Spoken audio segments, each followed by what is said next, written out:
नमस्कार दोस्तों, स्वागत है आप सभी का। दोस्तों हम पढ़ रहे थे रचना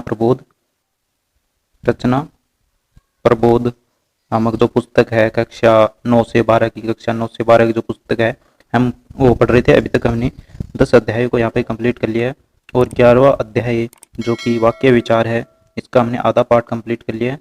अगर वो वीडियो आपने नहीं देखा है तो इस वीडियो के डिस्क्रिप्शन में उसका लिंक मिल जाएगा, जिससे आप उस वीडियो को देख सकते हैं। काफ़ी इंपॉर्टेंट वीडियो है दोस्तों हमारे प्रत्येक एग्जाम के लिए, चाहे वो रीट हो, एसआई हो या फिर पटवारी हो या फिर अन्य भर्तियां, इन सभी के लिए यह जो पुस्तक है कक्षा 9 से 12 रचना प्रबोध हिंदी व्याकरण बहुत ही इंपॉर्टेंट पुस्तक है, काफ़ी ऑथेंटिक पुस्तक है। तो यहाँ से बहुत सारे क्वेश्चन हैं वो हमारे एग्जाम में पूछे जाते हैं।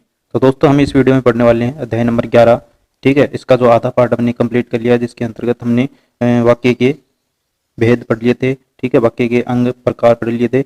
आज हम इस वीडियो में आगे अध्ययन करने वाले हैं। तो चलिए दोस्तों वीडियो अगर पसंद आए तो वीडियो को लाइक कर दीजिए और ज़्यादा से ज़्यादा संख्या में अपने दोस्तों के साथ में शेयर जरूर कीजिए। ठीक है, और चैनल को सब्सक्राइब कर लीजिए और बेल आइकन प्रेस कर लीजिए, जिससे कि आने वाले वीडियो का नोटिफिकेशन आपको प्राप्त हो जाएगा।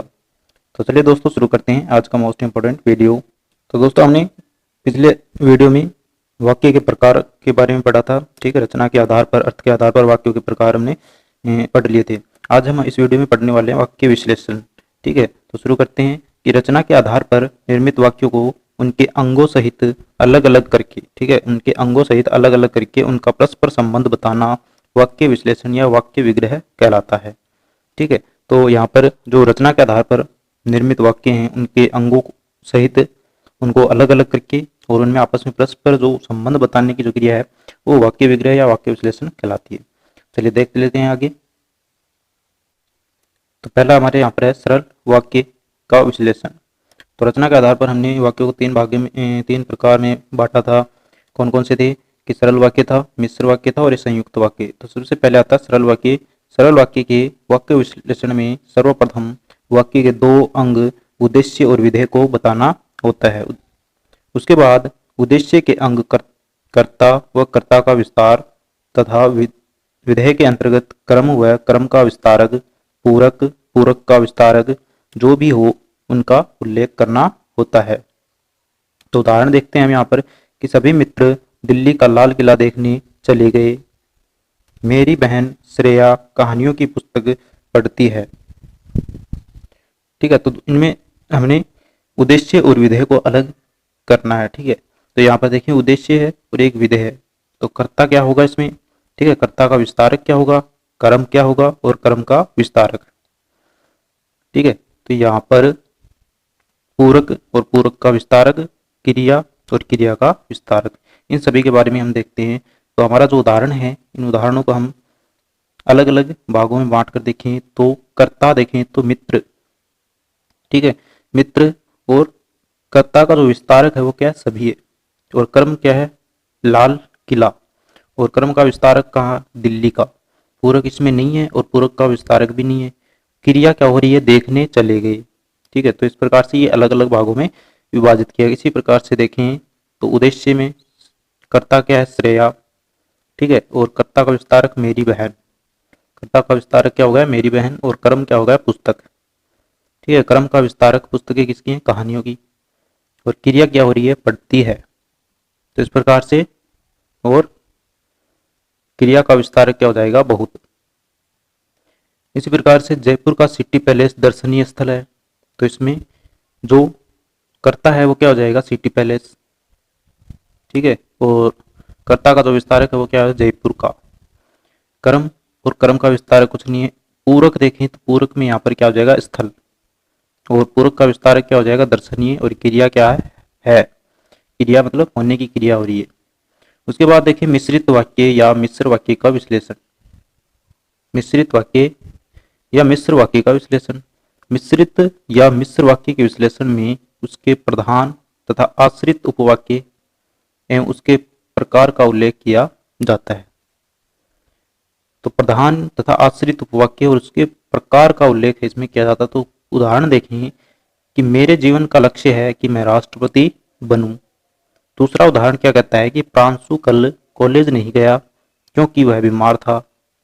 तो इसमें देखें तो हमें यहाँ पर उपवाक्य क्या है, मेरे जीवन का लक्ष्य, ठीक है। तो यहाँ पर वाक्य क्या है, मेरे जीवन का लक्ष्य है कि मैं राष्ट्रपति बनूं।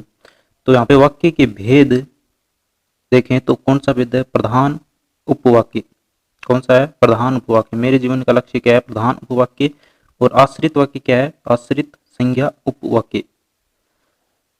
तो कार्य क्या हो रहा है यहाँ पे, प्रधान उपवाक्य की क्रिया का क्रम। और योजक क्या है इसमें, की। कर्ता जीवन का, ठीक है, कर्ता क्या है, जीवन का। और उपवाक्य में मैं करता है, कर्ता का विस्तार देखें तो बनू, ठीक है। उपवाक्य में बनू जो कर्ता का विस्तार हो रहा है। और क्रिया क्या हो रही है हो रही है, ठीक है, प्रधान वाक्य में। क्रम क्या हो रहा है, प्रधान वाक्य में लक्ष्य, और उपवाक्य में राष्ट्रपति क्रम है। तो इस प्रकार से इनका विभाजन किया जाता है। अगले वाक्य में देखें तो प्रांशु कल कॉलेज नहीं गया, वह बीमार था। तो इसमें ये प्रांशु कल कॉलेज नहीं गया, ये क्या हो गया, प्रधान उपवाक्य। और वह बीमार था, यह क्या हो गया, आश्रित क्रिया विशेषण। तो यहां पर हम देखें तो क्योंकि एक योजक हो जाएगा, ठीक है। और प्रधान उपवाक्य में प्रांशु क्या है, कर्ता हो जाएगा, जबकि उपवाक्य में वह कर्ता हो जाएगा, ठीक है। और इसके साथ में नहीं और गया और था ये क्रिया हो जाएंगी। यहाँ पर बुखार और यहाँ पे कॉलेज, ठीक है, विस्तारक के रूप में लिया जाता है। आगे देखें हम यहाँ पर संयुक्त वाक्य का विश्लेषण। तो संयुक्त वाक्य का विश्लेषण देखें तो संयुक्त वाक्य विश्लेषण में समानाधिकरण उपवाक्यों या साधारण वाक्यों के उल्लेख के साथ उन्हें जोड़ने वाले योजक शब्द का भी उल्लेख करना होता है। तो अनुष्क ने पुस्तक पढ़ी और सो गया। दूसरा उदाहरण है, सबने आपकी बहुत प्रतीक्षा की पर आप नहीं आए। तो इसमें उपवाक्य और उपवाक्य, ठीक है, यहाँ पे तो वाक्य के बारे में बताया जा रहा है। और यहाँ पे उपवाक्य योजक क्या होगा, कर्ता क्या है, कर्ता का विस्तार क्या है, क्रिया क्या होगी, क्रिया का विस्तार, कर्म और कर्म का विस्तार, और अंत में है विधेय। तो उपवाक्य क्या है कि अनुष्क ने पुस्तक पढ़ी और सो गया, दो वाक्य हैं। तो उपवाक्य क्या हो जाएगा, ये अनुष्क ने पुस्तक पढ़ी है उप प्रधान उपवाक्य है, जबकि सो गया क्या, समानाधिकरण, ठीक है, वो उपवाक्य हो गया।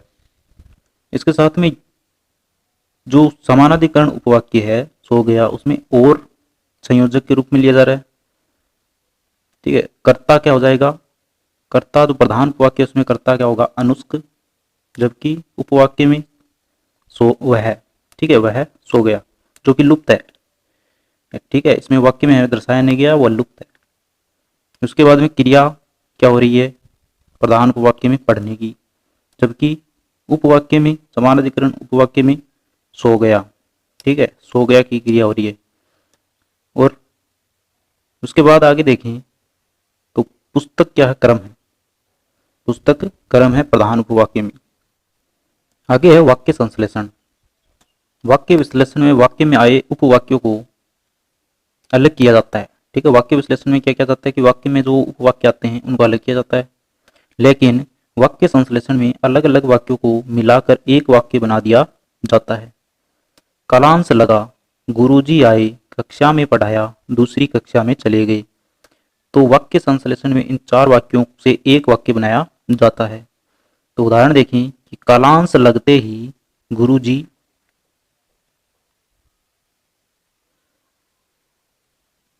एक कक्षा में पढ़ाकर दूसरी कक्षा में चले गए। तो यह क्या बन जाएगा, सरल वाक्य। दूसरा उदाहरण है, कालांश लगते ही गुरुजी कक्षा में आए और पढ़ाकर दूसरी कक्षा में चले गए। तो यह क्या हो जाएगा, संयुक्त वाक्य हो जाएगा। कालांश लगा ही था कि गुरुजी कक्षा में पढ़ाने आए, फिर दूसरी कक्षा में चले गए। तो ये क्या हो जाएगा, मिश्रित वाक्य हो जाएगा। आगे उदाहरण देखें तो हमारे घर से बाहर निकलते ही आसमान में बादल छाने लगे, ये सरल वाक्य हो जाएगा। हम घर से बाहर निकले और आसमान में बादल छाने लगे, तो ये क्या हो जाएगा, संयुक्त वाक्य हो जाएगा। जैसे ही हम घर से बाहर निकले आसमान में बादल छाने लगे, ये क्या हो जाएगा, मिश्रित वाक्य। तीसरा उदाहरण देखें, बच्चे खेलने के लिए मैदान में गए थे, तो ये सरल वाक्य है। बच्चों को खेलना था, अतः मैदान में गए थे, तो ये संयुक्त वाक्य हो जाएगा। बच्चे मैदान में गए थे क्योंकि उन्हें खेलना था, तो ये क्या हो जाएगा, मिश्रित वाक्य। आगे देखें तो सार्थकता, वाक्य के आवश्यक तत्व देखें तो पहला क्या है, सार्थकता। वाक्य में हमेशा सार्थक शब्दों का ही प्रयोग होना चाहिए। उसके बाद आगे देखें, मैं आपको सबको धन्यवाद देना चाहता हूं। ठीक है, मैं आप सबको धन्यवाद देना चाहता हूं। अगला है पदक्रम, वाक्य का सही अर्थ ग्रहण करने के लिए एक निश्चित क्रम का होना चाहिए। यदि क्रम बदल जाता है तो कथन का अर्थ बदल जाता है। उदाहरण देखें, बच्चे को काटकर फल दो, जबकि सही क्रम क्या होगा, फल काटकर बच्चे को दो। ठीक है, क्रम बदलते ही जो वाक्य का अर्थ है वो परिवर्तित हो जाता है। निकटता, पदों के बीच अगर अंतर रहता है तो वह अर्थ ग्रहण करने में बाधक रहता है, इसलिए वाक्य के पदों में परस्पर निकटता होना अनिवार्य है। वाक्य में स्वाभाविक ठहराव की आवश्यकता होती है, परंतु प्रत्येक शब्द के बाद ठहरना या रुक रुक कर बोलना अशुद्ध होता है। उसने मेरा गाना सुना, तो उसने मेरा गाना सुना, तो यह वाक्य इस प्रकार से बनाया जाएगा। आगे देखें पूर्णता, तो वाक्य अपने आप में पूर्ण होना चाहिए। इसमें शब्दों की कमी होने से अर्थ का अनर्थ हो जाता है। कमल पीता है, तो कमल क्या पीता है, इसका कोई अर्थ नहीं है, जबकि शुद्ध वाक्य क्या होगा, कमल दूध पीता है। आगे देखें वाक्य में पदक्रम, वाक्य रचना में पदक्रम का विशेष महत्व है, अतः वाक्य रचना करते समय कर्ता, कर्म और क्रिया का क्रम ध्यान में रखना आवश्यक है। अतः इन नियमों को जानना आवश्यक है। पहला है कि वाक्य में कर्ता और कर्म के बाद में क्रिया आती है, तो वाक्य में कर्ता और कर्म के बाद में क्रिया आती है। तो अनुष्क खाना खा रहा है, तो पहले क्या हो गया, कर्ता हो गया, और दूसरा क्या होगा, क्रम, और उसके बाद खाने की क्या हो रही है, क्रिया। आगे देखिए हम यहाँ पे कर्ता, कर्म तथा क्रिया के विस्तारक पूरक इनसे पूर्व में आते हैं। तो भूखा भिखारी, ठीक है, स्वादिष्ट खाना जल्दी जल्दी खा गया, तो इसमें जो कर्ता का विस्तारक है, ठीक है, क्या हो जाएगा, भूखा, और खाने का विस्तारक क्या हो जाएगा, स्वादिष्ट, और खा गया क्रिया है, इसका विस्तारक क्या हो जाएगा, जल्दी जल्दी। इसी प्रकार से क्रिया विशेषण क्रिया से पहले प्रयोग में आता है। क्रिया विशेषण क्रिया से पहले प्रयोग में आता है, जैसे कि धावक तेज दौड़ता है, तो ये दौड़ने की क्रिया हो रही है और इसका क्रिया विशेषण क्या हो जाएगा, तेज। इसके बाद पूर्वकालिक क्रिया मुख्य क्रिया से पहले आती है, तो पूर्वकालिक जो पहले घटित हुई है, तो वह खाना खाकर सो गया, तो पहले कौन सी घटना घटित हुई, खाना खाने की, और उसके बाद में सोने की क्रिया हो रही है। उसके बाद आता है संबोधन और विस्मयबोधक प्राय वाक्य के आरंभ में ही आते हैं, तो जैसे कि अनुष्क इधर बैठो, वह कितना सुंदर महल है, तो ये विस्मयबोधक शब्द हैं, ये वाक्य के आरंभ में ही आते हैं। उसके बाद निषेधात्मक वाक्यों में न अथवा नहीं का प्रयोग प्राय क्रिया से पहले किया जाता है, जैसे कि रमेश बाजार नहीं जाएगा। ठीक है, इस प्रकार से आगे देखें तो सार्वजनिक विशेषण अन्य विशेषण से पूर्व आता है, सार्वजनिक विशेषण अन्य विशेषण से पूर्व आता है, तो मेरी छोटी बहन, मेरी छोटी बहन, इस प्रकार से वाक्य का निर्माण होता है। आगे देखें हम यहाँ पर पदवी या व्यवसाय सूचक शब्द नाम से पहले आते हैं, जैसे कि पंडित राम सहाय, डॉक्टर अक्षत, प्रोफेसर सगुन। तो इस प्रकार से पदवी या व्यवसाय से संबंधित जो भी नाम है वो शब्द से पहले आते हैं। उसके बाद आता है मिश्र या संयुक्त वाक्य में योजक का प्रयोग दो उपवाक्यों के बीच में होता है। योजक जोड़ा जाता है दो उपवाक्यों के बीच में। एक तो घर पर काम था इसलिए वह नहीं आया, तो वह नहीं आया और घर पर काम था, ये इसके बीच में इसलिए शब्द है वो एक योजक के रूप में कार्य कर रहा है। जब कार्य समाप्त हुआ तब वे घर चले गए, तो यहाँ पे जो तब शब्द है वो एक योजक का काम कर रहा है। मिश्र वाक्य की संरचना में प्रधान वाक्य आश्रित उपवाक्य के पहले आता है, तो जो परिश्रम करता है उसे सब पसंद करते हैं। तो मिश्र वाक्य की संरचना में जो प्रधान वाक्य आश्रित उपवाक्य से पहले आते हैं, तो जो परिश्रम करता है, ठीक है, जो परिश्रम प्रधान उपवाक्य है तो उसे सब पसंद करते हैं। इस प्रकार से आश्रित उपवाक्य बाद में आता है। उसके बाद आता है वाक्य में क्रिया का अन्वय। तो वाक्य में पदों के संबंध व क्रम का विशेष ध्यान रखा जाता है। पदों के इसी क्रम या संबंध को मेल या अन्वय कहते हैं। अन्वय का अर्थ होता है संबंधता, अर्थात वाक्यों में पदों का उचित मेल होना आवश्यक है। कर्ता व क्रिया का अन्वय। वाक्य में कर्ता के प्रसर्ग का प्रयोग नहीं हुआ तो क्रिया का लिंग वचन पुरुष कर्ता के अनुसार होता है। राम गाना गाता है, सीता गाना गाती है, जैसे उदाहरण इसके अंतर्गत आते हैं। दूसरा है वाक्य में विभक्ति रहित एक ही लिंग वचन पुरुष के कर्ता हो तो क्रिया उसी लिंग के बहुवचन में होगी। तो जैसे कि अनुष्क, अमन, अक्षत खाना खा रहे हैं, ठीक है, क्रिया भी उसी लिंग के बहुवचन के रूप में ली जाती है। श्रेया सगुन गाना गा रही है। तो ये इस प्रकार से वाक्य का निर्माण होता है। आगे देखें तो आदर का भाव प्रकट करने वाले एक वचन कर्ता के साथ ही भी क्रिया का बहुवचन में प्रयोग होता है। पिताजी कल आ रहे हैं, भाई साहब खाना खा रहे हैं। उसके बाद आता है भिन्न भिन्न लिंग वचन के विभक्ति रहित तो एक वाक्य कर्ता तथा आदि शब्दों से जुड़े हो तो क्रिया बहुवचन पुल्लिंग में होगी। ठीक है, तो इसके साथ में देखें अनुष्क व सगुन खेल रहे हैं। आगे देखें हिंदी में आंसू, हस्ताक्षर, प्राण, दर्शन, होश आदि शब्दों का प्रयोग सदैव बहुवचन में होता है। ये हस्ताक्षर मेरे हैं, मेरी आंखों में आंसू आ गए, तो इसका बहुवचन में प्रयोग किया जाता है। आगे देखें कर्म और क्रिया का अन्वय। यदि वाक्य में कर्ता विभक्ति सहित कर्म और विभक्ति रहित हो तो क्रिया का लिंग वचन व पुरुष कर्म के अनुसार होंगे। आगे देखें कैसे, उदाहरण के रूप में जैसे कि श्रेया ने गाना गाया, प्रांशु ने पुस्तक पढ़ी। अगला देखें तो यदि कर्ता और कर्म दोनों के साथ विभक्ति हो तो क्रिया एक वचन वह अन्य पुरुष होती है।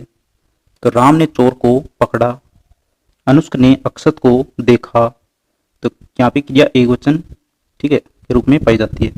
आगे देखें यदि कर्ता के साथ में विभक्ति ने लगा हो, कर्ता के साथ में विभक्ति कौन सी ने लगी हो तो वाक्य में दो कर्म हो तो क्रिया अंतिम कर्म के अनुसार ही लगती है।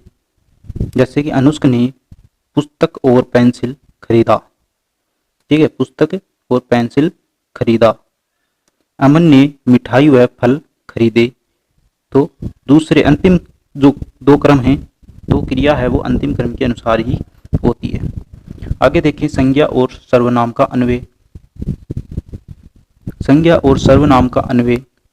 अगर सर्वनाम का प्रयोग अनेक संज्ञाओं के स्थान पर हो तो वह बहुवचन में प्रयुक्त होता है। देखें कि श्रेया सगुन विद्यालय गई, वे शाम को घर लौटेंगी। उसके बाद आता है एक संज्ञा के स्थान पर एक ही सर्वनाम का प्रयोग होना चाहिए। तो राम ने श्याम से कहा तुम जाओ, लड़के तुम्हारा इंतजार कर रहे हैं। तो एक ही सर्वनाम का प्रयोग होना चाहिए यहाँ पर। अगला है जिस संज्ञा के स्थान पर सर्वनाम प्रयुक्त हुआ वचन उसी संज्ञा के अनुरूप होता है। जैसे सीता ने कहा, सीता ने कहा वह गाना गाएगी। उसके बाद आता है विशेषण और विशेष्य का अन्वय। अगर वाक्य में एक से अधिक विशेष्य हों तो विशेषण अपने निकट विशेष्य के अनुसार होगा। काली साड़ी, पीला कुर्ता लाओ। उसके बाद पीला कुर्ता, काली साड़ी लाओ। तो इस प्रकार से निकट विशेष्य के अनुसार ही क्या है, विशेषण होता है। उसके बाद देखें आगे कि आकारांत विशेषण विशेष्य के लिंग वचन के अनुसार बदल जाते हैं। तुम काला कुर्ता पहनो, तुम काली साड़ी पहनो।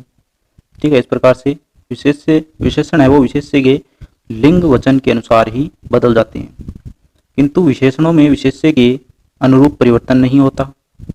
नीली कमीज, नीली साड़ी। ठीक है, इस प्रकार से वाक्य की रचना के शुद्ध रूप। वाक्य में शुद्धि का महत्वपूर्ण स्थान होता है। वाक्य रचना में अशुद्धि होने के अनेक कारण हैं।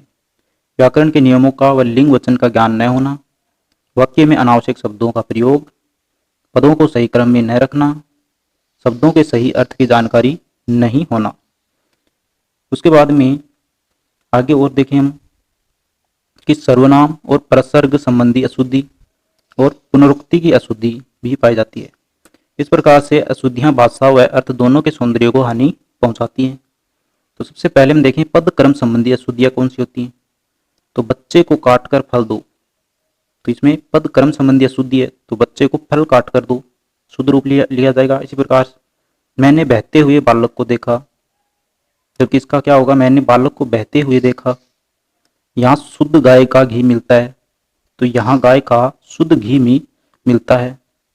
कई स्कूल के छात्र ऐसा करते हैं, तो यहाँ पे कई स्कूल नहीं, यहाँ पे क्या होगा, स्कूल के कई छात्र ऐसा करते हैं।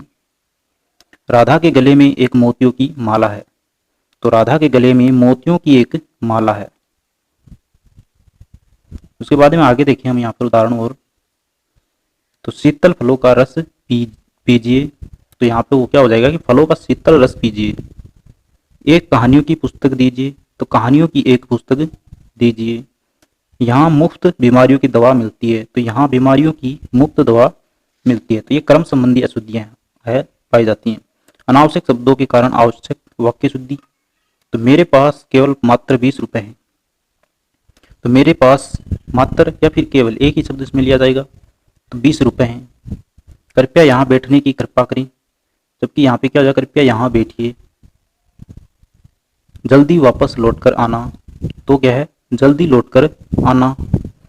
क्या यह संभव हो सकता है, तो क्या यह संभव है, तो इस प्रकार से इसका किया जाएगा अनावश्यक शब्दों को छांटकर। जज ने उन्हें मृत्युदंड की सजा दी, तो जज ने उसे मृत्युदंड दिया।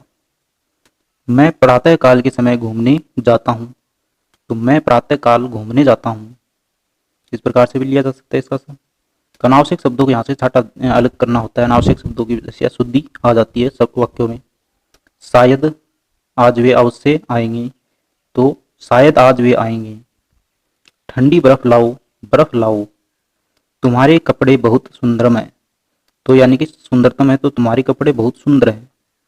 उसने वहां से चल दिया, तो वह वहां से चल दिया, तो वाक्य में शुद्ध रूप लिखा जाएगा। इन बातों को फिर से दोहराने के क्या लाभ है, तो इन बातों को दोहराने से क्या लाभ है, ये शुद्ध रूप लिया जाएगा। अजय का खाना दो, तो अजय के लिए या अजय को खाना दो। उसके बाद में आता है आगे कि लिंग संबंधी अशुद्धि। ठीक है, यह नाटक बहुत अच्छी है, तो यह नाटक बहुत अच्छा है, इस प्रकार से इसका शुद्ध रूप लिया जाएगा। उसके बाद में वह महिला विद्वान है, तो वह महिला विदुषी है, इस रूप में इसका शुद्ध रूप लिया जाएगा। महादेवी वर्मा एक प्रसिद्ध कवि थी, तो यहाँ पे महादेवी वर्मा एक प्रसिद्ध कवियत्री थी। मौसी आप क्या कर रहे हैं, तो मौसी आप क्या कर रही हैं, इसका शुद्ध रूप लिया जाएगा। वह अपनी धुन में जा रही है, तो वह अपनी धुन में जा रही है, तो वह अपनी धुन में जा रही है, तो अपनी धुन में जा रही है। उसके कोई संतान न था, तो उसके कोई संतान न थी, तो प्रयोग यहाँ पे होगा। यह चाय बहुत मीठा है, तो यह चाय बहुत मीठी है के रूप में लिया जाएगा। मुझे हिंदी आता है, तो लिंग संबंधी यहाँ पे अशुद्धि है, तो मुझे हिंदी आती है। सीता बहुत मेहनत करता है, तो सीता बहुत मेहनत करती है। ये लिंग संबंधी अशुद्धियों को दूर इस प्रकार से किया जाता है। उसके बाद देखिए वचन संबंधी अशुद्धियां कैसी होती हैं। तो वचन संबंधी अशुद्धियों में आप क्या कर रहा है, तो आप क्या कर रहे हो शुद्ध रूप हो जाएगा। अभी 5 बजा है, तो अभी 5 बजे हैं। यह 20 रुपये का नोट है, तो यह 20 रुपये का नोट है। उसकी दशा देखकर मेरी आंख में आंसू आ गया, तो उसकी दशा देखकर मेरे आंसू आ गए। ठीक है, यहाँ मेरा हस्ताक्षर है, तो यह मेरे हस्ताक्षर हैं। आज मेरा दादाजी आएगा, तो आज मेरे दादाजी आएंगे। आपको कितना फल लेना है, तो आपको कितने फल लेने हैं, ये शुद्ध रूप होगा। मैं भगवान का दर्शन करूंगा, तो मैं भगवान के दर्शन करूंगा। उसके बाद में आगे बीमार का प्राण निकल गया, तो बीमार के प्राण निकल गए। हिमालय पर्वत का राजा है, तो हिमालय पर्वतों का राजा है। इस प्रकार से शुद्ध रूप में लिखे जाएंगे। उसके बाद देखें आगे, तो कारक संबंधी अशुद्धियां। कारक संबंधी अशुद्धियों, मेरे को अभी जाना है, तो मेरे को अभी जाना है, तो यहाँ पे मुझे अभी जाना शुद्ध रूप हो जाएगा। वह बाजार में सामान लाने गया है, तो वह बाजार से सामान लाने गया है। बच्चे से गुस्सा मत करो, तो यानी कि बच्चे पर गुस्सा मत करो शुद्ध रूप हो जाएगा। तुम सब छत में खेलो, तो तुम सब छत पर खेलो शुद्ध रूप हो जाएगा। पक्षी पेड़ में बैठे हैं, तो पक्षी पेड़ पर बैठे हैं। वह गुरु के चरणों पर बैठ गया, तो वह गुरु के चरणों में बैठ गया शुद्ध रूप हो जाएगा। वह घर में अंदर है, तो वह घर के अंदर है। मोहन ने फल लाया, तो मोहन फल लाया होगा। फल को खूब पका होना चाहिए, तो फल खूब पका होना चाहिए। घर पर सब कुशल हैं, तो घर में सब कुशल हैं। इस प्रकार से शुद्ध वाक्य हो जाएंगे, कारक संबंधी अशुद्धियां इनमें पाई जाती हैं। उसके बाद आता है सर्वनाम संबंधी अशुद्धि। तो सर्वनाम संबंधी अशुद्धियों में देखें तो मैंने काम करना है, तो मैंने काम करने की जगह क्या हो जाएगा, मुझे काम करना है, तो मैंने की जगह क्या हो जाएगा, मुझे। सर्वनाम संबंधी अशुद्धि यहाँ पे है। अपन सही जगह पर हैं, तो हम सही जगह पर हैं। तुमको क्या लेना है, तो आपको क्या लेना है। मेरे को 10 रुपए की जरूरत है, तो मुझे 10 रुपए की जरूरत है। अपने आप को काम ठीक लगा, तो मुझे आपका काम ठीक लगा। वह लोग इधर आएंगे, तो वे लोग इधर आएंगे। इसका शुद्ध रूप हो जाएगा। भैया ने मुझको कहा, तो भैया ने मुझसे कहा। इसका शुद्ध रूप हो जाएगा। मेरे को यह नहीं खाना, तो मुझे यह नहीं खाना शुद्ध रूप हो जाएगा। तेरे को कहाँ जाना है, तो तुम्हें कहाँ जाना है। इसका शुद्ध रूप हो जाएगा। तेरे को क्या लेना है, तो आपको क्या लेना है। इसका शुद्ध रूप हो जाएगा। तो ये सर्वनाम संबंधी अशुद्धियां थी। उसके बाद देखें क्रिया संबंधी अशुद्धि। तो क्रिया संबंधी अशुद्धि के अंतर्गत भाषण सुनते सुनते कान पक गया, तो इसका शुद्ध रूप क्या हो जाएगा, भाषण सुनते सुनते कान पक गए। ठीक है, यहाँ पे क्रिया का संबंधी अशुद्धि पाई गई है। आप फल खा के देखो, तो आप फल खाकर देखो शुद्ध रूप हो जाएगा। बच्चा खाना व दूध पीकर सो गया, तो बच्चा खाना खाकर व दूध पीकर सो गया। राम ने शीला की प्रतीक्षा देखी, तो राम ने शीला की प्रतीक्षा की। माँ ने पुत्र को आशीर्वाद प्रदान किया, तो माँ ने पुत्र को आशीर्वाद दिया। मैंने अपनी नौकरी त्याग दी, तो इसका शुद्ध रूप क्या हो जाएगा, मैंने अपनी नौकरी छोड़ दी। राम ने मुझे गाली निकाली, तो राम ने मुझे गाली दी। इसका शुद्ध रूप हो जाएगा। उसके बाद देखें मुहावरे संबंधी अशुद्धियां। तो रमेश की तो अक्ल मर गई, तो इसका शुद्ध रूप क्या हो जाएगा, रमेश की तो अक्ल मारी गई है। वह अपनी माँ की आंख का चांद है, तो वह अपनी माँ की आंख का तारा है। शुद्ध रूप हो जाएगा। बंद कमरे में उसका दम फूलने लगा, तो यहाँ पे बंद कमरे में उसका दम फूलने की जगह क्या हो जाएगा, घुटना घुटने लगा, तो इसका शुद्ध रूप हो जाएगा। उसकी मेहनत पर पानी गिर गया, तो उसकी मेहनत पर पानी गिर गया। गिर गया की जगह क्या हो जाएगा, फिर गया। तेरी शरारत से मेरी सांस में दम आ गया, तो तेरी शरारत से मेरी नाक में दम आ गया शुद्ध रूप हो जाएगा।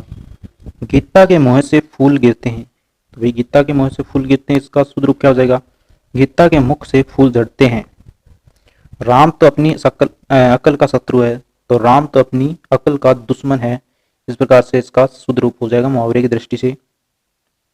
चोरी करते पकड़े जाने पर उसकी नाक झुक गई, तो चोरी करते पकड़े जाने पर उसकी नाक कट गई। इस प्रकार से मुहावरे संबंधी अशुद्धियों को दूर किया जा सकता है। दोस्तों, अगर वीडियो पसंद आए तो प्लीज़ वीडियो को लाइक कर दीजिए और चैनल को सब्सक्राइब जरूर कर लीजिए, जिससे कि आगे आने वाली वीडियो आपको प्राप्त हो जाए। बेल आइकन जरूर दबा लीजिए यहाँ पे। ठीक है, तो आज के लिए इसमें इतना ही। आगे अगला वीडियो प्राप्त करने के लिए चैनल को सब्सक्राइब करके बेल आइकन जरूर दबा